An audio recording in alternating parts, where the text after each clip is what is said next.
G'day guys and welcome back to Diggo Gaming. My name is Ben, or Bannett, if you want to call me by my nickname. Today we're going to be looking at Dragon Rising, Guide to China's Modern Infantry Squads. I just thought this would be an interesting topic considering what's happening around the world and with AUKUS and all that sort of stuff.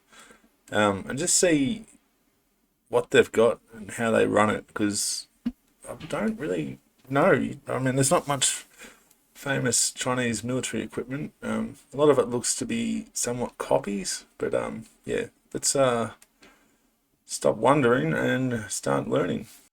Alrighty, so of course I forgot to mention that the original link to the video will be put down in the description. I'll also have our Discord there if you want to join our community. It's quite a good little community of veterans, people that want to join, and people that are just keen on military history and stuff like that. As always, if you like any of the videos, please hit the like button, and if you really like them, hit subscribe, and it help us help the channel build and grow. But yeah, let's have a look at this video. April of 2017, China's People's Liberation Army began to undergo considerable reform. Among the reforms was the reorganization. I'm going to stop it there already, and I don't mean to be a dick about it, but you can tell straight away. Look at the size difference between Chinese. I suppose they don't have body armor on. It looks like they've just got some pretty, like a belt sort of rig. Pretty basic stuff. The QBZ 95, I think it is. They do have a helmet, which is good. They've got some protection, but yeah, despite being the world's largest body armor producer, I don't think they get to outfit many of their soldiers at all with any armor. Of China's infantry and armored divisions into combined arms brigades, similar to Russia's reforms of 2009. However, unlike Russia, China's brigadization seems to have been more dramatic and heavily influenced by American brigade combat teams. This video, I'd say too, they're probably more influenced, a bit like Australia is. The theatre that, well, we both find ourselves in is largely going to, if it was to turn into a war, would largely be another probably World War II Pacific Island hopping campaign. That's why you see a lot of amphibious stuff from the Chinese, and also, well, Australia now and the Marines, I guess. They've gone from conventional warfighting, coin counterinsurgency operations in Afghanistan to full-blown war scenarios. Just notice too, they've got like little GoPro things on their helmets. Chinese GoPro. video is going to look at China's army and marine infantry squads, including heavy, medium, light, and amphibious forces. Can't help it, but anybody else notice the hip fire? Yeah. Before we get started, make sure to take the info in this video with a grain of salt. We're relying mainly on what is reported in Chinese media, much of which is backed up by photographic evidence, but could also be considered hearsay because primary sources are hard to come by. Yeah, and at the end of the day, what we're seeing is probably propaganda. Whether or not they have the amount of units they say, or whether they're just showing off, the few that they do. It's a bit like, you see the Russian Spetsnaz breaking boards and doing flips and stuff like that. I dare say we'll see some of that in this, but yeah, already that looks like an Apache helicopter. Let's start with an overview of the basic types of infantry in the PLA ground forces. The ground forces maneuver brigades can be broken down into 4 types: heavy combined arms, medium combined arms, light combined arms, and amphibious combined arms, which are... I won't stop it for a little while after this, but I'm going to have a guess and say heavy combined arms are probably infantry troops with, say, main battle tanks. Medium combined arms probably running like boxers or ASLAV type vehicles. And then the light combined arms, I'd say, would be fast moving or light infantry. Amphibious is what it says. Yeah. They've got quite a few maneuver elements. Separate from the Navy's Marine brigades. The first three brigades are equivalent in capability to Yeah. American armored, striker, and infantry Similar brigade to combat ours teams as well. respectively. There is no US Army equivalent to the Chinese Amphibious Combined Arms Brigade, which are also much heavier than the light infantry-based US Marine Corps. Rather, they appear to be similar to an armored brigade combat team, but with an amphibious capability. Light infantry are mostly motorized, transported in 3.5-ton trucks, but the mountain infantry and new high That looks like a Bushmaster almost. You wouldn't want to be one of those nurses on the trucks riding into battle, eh? But yeah, this looks like a little bit like a Bushmaster. I suppose a lot of the PMVs look like this today, but mobility infantry have also been equipped with the armed and armored KSK Warrior 4x4 off-road vehicles to increase their mobility and firepower. The medium brigades are based on the ZBL-8, an 8x8 wheeled infantry fighting vehicle, and supporting vehicles derived from the same chassis. gee, so that's basically like a lav with a main gun on it. That's gonna rock the vehicle a bit. While transported on wheeled vehicles, the Chinese medium infantry can still be described as mechanized infantry, with the ZBL-8 being closer in capability to the Striker Dragoon rather than the regular Striker. Yeah. Meanwhile, the heavy brigades are China's primary tank force. Their main maneuver forces are their 4 combined arms battalions, each of which have 2 tank companies and 2 mechanized infantry companies. See, this is a bit for show. I don't know why you'd do a rolling jump out. You're only going to injure yourself on the battlefield. In addition to artillery and other support. Your old mate in there. Sorry, I'm in a bit of a funny mood today. And lastly, the Army Amphibious Brigades appear to be combined arms tank and mechanized infantry units that actually outnumber the Navy's own Marine Hang on, brigades. what was that thing? Just go back a tad. It looks like... I don't know what that thing is on the back. If anyone knows what this thing here... It looks like a step-off point so they don't hurt themselves. Surely not. Maybe something to do with mines. I've never seen that though. Cool picture. And mechanized infantry units that actually outnumber the Navy's own Marine brigades. The Army's brigades appear to be a heavy, second-wave force that are intended to exploit and expand a beachhead initially created by the lighter Marine Corps brigades, which by contrast are a mix of mechanized, air assault, and special operations forces.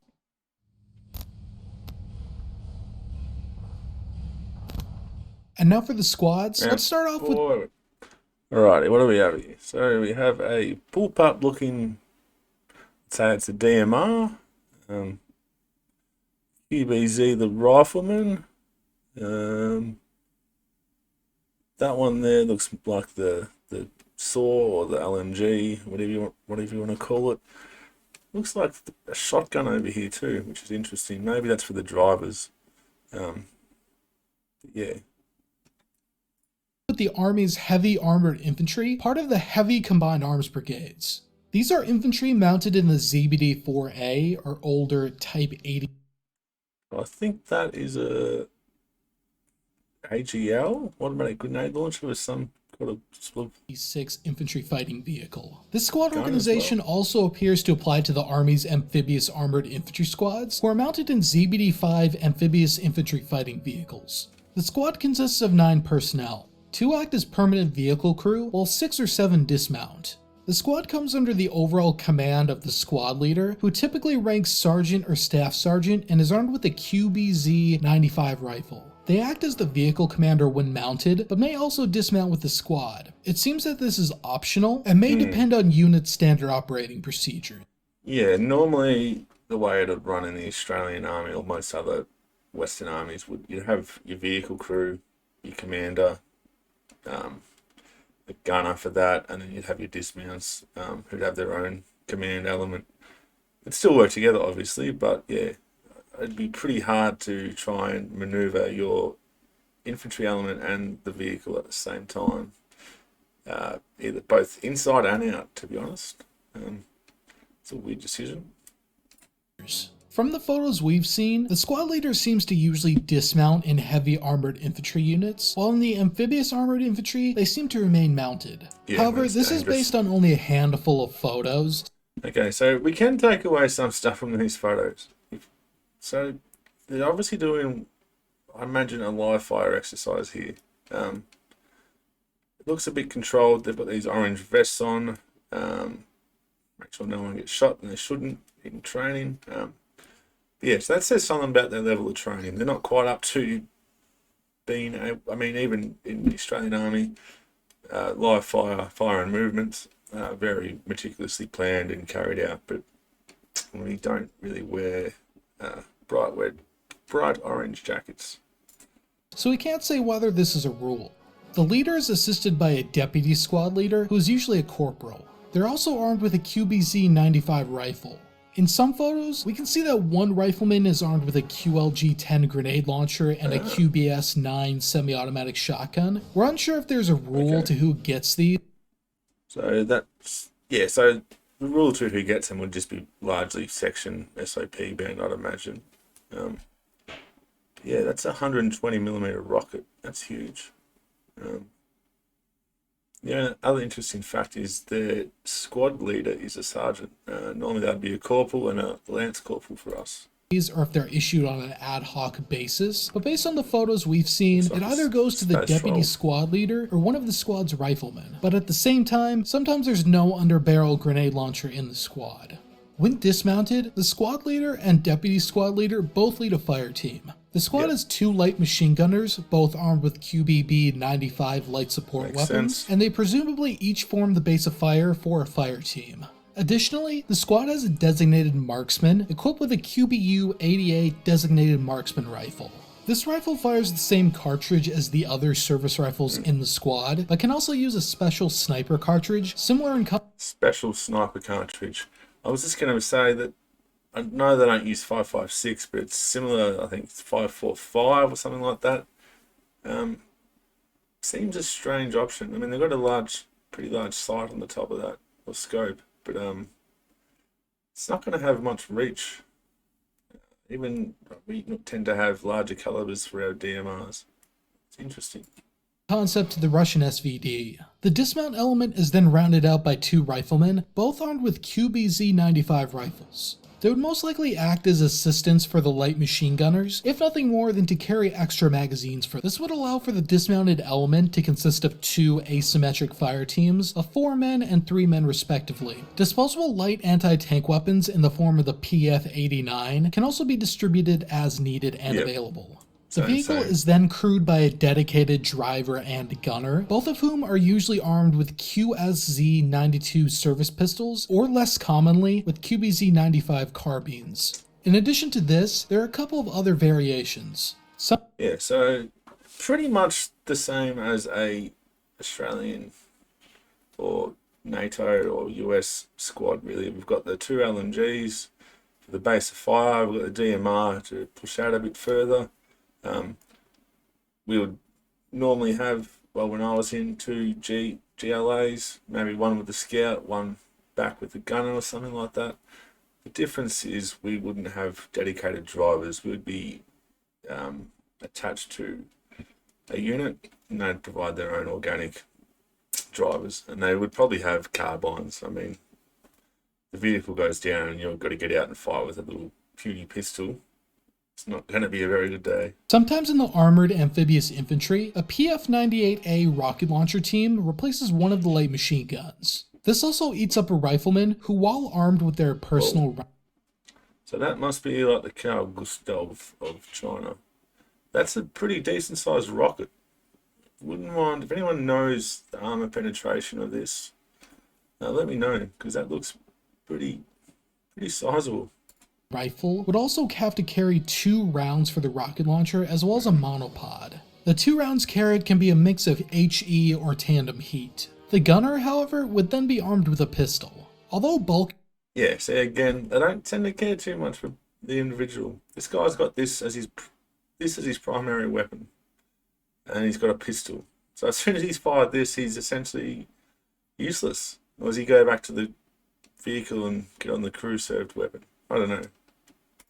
Bulkier than other squad level launchers like the RPG-7 or Carl Gustav. 98A is arguably superior to both systems as an anti-tank weapon with up to 800mm of penetration reported with its tandem heat round. The PF-98 is a normal Decent. fixture in China's light and medium infantry squads as a pretty capable unguided anti-tank option. However, it's less common in the heavy infantry following reforms due to the ZBD-4 and ZBD-5 infantry fighting vehicles already having an anti-tank capability. Yeah. It may also be the case that only 2 out of 3 squads in an amphibious platoon would be equipped with the PF-98, while the third would have 2 saws. Another variation that's been seen in both amphibious infantry and heavy armored infantry squads, although less common, is the inclusion of a QLZ-87 automatic. Assuming that's this thing here. Great weapon, very good. They did wonders in Afghanistan for suppressive fire, with a machine gun as well. But normally not man-packed. I think they are developing a man-portable 40mm AGL. But yeah, normally it's a vehicle-mounted or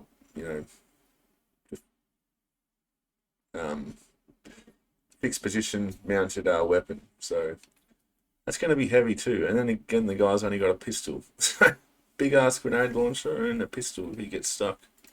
Grenade launcher rather than a PF-98 or a second saw. This is a relatively light, magazine-fed grenade launcher, able to fire from the shoulder or bipod when deployed at the squad level. It's roughly equivalent to a South African MGL, cool. but about twice as heavy at 12 kilograms and sporting a higher muzzle velocity and higher effective range. Sounds like an alright weapon, to be honest. The medium armored infantry squad is fairly similar to the heavy infantry, but retains. Sorry, I got old matey here. Got his pistol. This guy's got his rocket. Doesn't look very happy with his rocket. This guy doesn't look real happy with just his pistol either. Yeah. The PF-98A rocket launcher. Based on photos of the medium squad, they don't appear to have a designated marksman rifle, although we don't know if this has changed in the more recent past. Thus, the medium squad consists of 1 squad leader, 1 deputy squad leader, 1 PF-98A gunner and assistant gunner, 1 SAW machine gunner, 2 riflemen, a vehicle gunner, and a vehicle driver. Okay. As in the heavy variant, the dismounts would form 2 fire teams on the ground, led by each of the squad leaders. Alright, so this is more what I'm used to, sort of the lighter infantry stuff. Never did a great deal of mechanized stuff, so this is probably bread and butter infantry. We'll see how they go about it. As for the light infantry, there are a number of variants depending on the type of light infantry, but they all share roughly the same organization with minor differences. Unlike the armored infantry, the light infantry generally don't have dedicated vehicle crews except for some of the mount infantry and high mobility infantry, which we'll get to in a little bit. Overall, they still have a basic 9-man squad. Look at the size of that rocket, and that's his main weapon. That's what he has to carry around. No thanks. Give me a rifle any day. First, we'll start off with the Marine Corps Air Assault Squad. We're talking about the Marine Corps now, rather than the Army's amphibious infantry. Marine Air Assault Infantry are meant to be inserted via helicopter. They also make use of the Lynx 8x8 all-terrain vehicle, which is a light-wheeled vehicle used mostly by paratroopers and special operations forces. These are small. Yeah, so I'm probably telling you guys stuff you already know, but air assault and amphibious assaults tend to go hand in hand these days. With the air assaults, they're going to land. They're not going to land on target, obviously. They're going to get shot down if they land too close. And that's why they've got these little vehicles. So they can land their choppers, dismount, and get to their location or their form-up point or line of demarcation, whatever it is, quickly and without, that element of surprise. They look pretty funny sitting in this thing, though. Small vehicles, typically holding 6 men, that can fit inside of or be slung under an Mi-17 helicopter. The squad has a squad leader and a deputy squad leader, each of whom lead a fire team. The squad further consists of a PF-98 rocket launcher with a gunner and assistant, a QBU-88 designated marksman, a QBB-95 light machine gun, and 3 riflemen. This appears to be the same organization. Yeah, so it's like in the grenade launcher. You got to remember too, they don't have crew served weapons in the light infantry thing. So you're going to want to have a a rocket gunner, as they call it. You're going to want to have 2 machine guns and the GLAs as well. Otherwise, yeah, my opinion anyway. As the Army's regular motorized infantry squad before the 2017 reforms, with the exception of the pre-reform squad lacking a designated marksman rifle. Rather, 1 rifleman per platoon would be given designated marksman duties in lieu and be armed accordingly. We don't know with certainty if this has changed, but regardless, it seems that this squad organization is more or less the same for the Army's motorized infantry. The last squad we'll be covering is the High Mobility Infantry. High Mobility Battalions are a new addition to China's lineup. They're intended to be high readiness, quick reaction units within China's light combined arms brigade. Sorry, we need to go back to see that. There's a bit of a fail there. It's high readiness, quick reaction unit. Old matey here goes to throw his grenade. Somehow it ends up in his buddy. That's within China's throws it right in front of his mate. Lucky it wasn't an actual grenade. Light combined arms brigades that supplement the more numerous motorized infantry. Currently, China fields 1 high mobility battalion for every 3 motorized infantry battalions in their light brigades, although it appears to be an intermediate term goal to convert more motorized infantry into high mobility. Unlike the motorized infantry, who are usually transported administratively in Dongfeng EQ-2102 and newer MV3 trucks, the high mobility infantry are transported in the new Warrior KS. You know what we haven't seen? We haven't seen huge packs. Maybe that's the whole thing. They're going for maneuverability, mobility over, you know, having a lot of shit on you and a lot of body armor. Also too, I just noticed that looks pretty far down to have a pistol holster on your leg, but I guess they're drivers, so it probably makes sense to have it probably be closer to you. And in the background there, sneaky peeky camouflage. That's pretty cool. Not gonna lie, the photos are pretty cool, but all staged, I guess. SK series 4x4 armored utility vehicles. These vehicles are armed with a remote weapon system capable of mounting a 12.7mm heavy machine gun, a 35mm automatic grenade launcher, or a Red Arrow anti-tank guided missile. Further, they're armored against small arms fire, making them more capable as combat vehicles in their own right. The newest variants of the Warrior are the KSK 181 and 141, which can fit an entire squad plus an extra man. In the older and smaller KSK 131, only a little over half of a squad can fit in each vehicle, meaning a 3-squad platoon would require 5 vehicles in total. Because of the new platform, the high mobility infantry have a slightly different squad from the regular infantry. It's almost a mix between the medium and light infantry squads. It consists of a squad leader and deputy squad leader, both armed with rifles, as well as a PF-98 rocket launcher gunner and assistant gunner, a SAW gunner, and 3 riflemen. However, unlike the regular infantry squad, there's also a vehicle driver doubling as a gunner for the room. Yeah, so I was going to say they're lacking the LMGs there, but you've got the crew-served weapons, so the driver doubles as the gunner in this case. So it's pretty well-rounded, I guess. Weapon system, who's personally armed with a QBZ-95 carbine. It seems probable once dismounted the squad would form 2 fire teams, which would likely be based around 1 key weapon system. So one group would have a PF-98 and the other would have a SAW. Prior to reforms, it's also possible that the PF-98 and SAW would be in 1 fire group, while the riflemen would form an assault group under the deputy squad leader. We've seen both scenarios described in Chinese media. Alrighty guys, so what'd you think? It was actually a really interesting video. Just seeing the weapons and armor and all the equipment that they have. It's not really a known thing. I've never really looked into it too much, so we might do a few more videos if you guys are keen and like this one. Just on the weapon systems themselves. Some of them very interesting. Some of them look like they've been copied a little bit, but yeah, I know too that I think they've replaced the QBZ-95, where they're in the process of changing it to a more AR-15 looking variant. Yeah, great video by Battle Order. Hopefully I did my best at breaking it down. Try to throw a bit of humour in there without being too rude against the Chinese. Still respect them as a military. Hopefully we never have to fight, 'cause I think it would be a pretty bloody war. But yeah, cheers guys, and if you want to see more of this content, let me know. Let me know what you want to see, what you want to see done better, what could be done better, what's not done so great. Happy for positive feedback. Like the video, hit like. If you don't, dislike. But yeah, cheers, and I'll see you next time.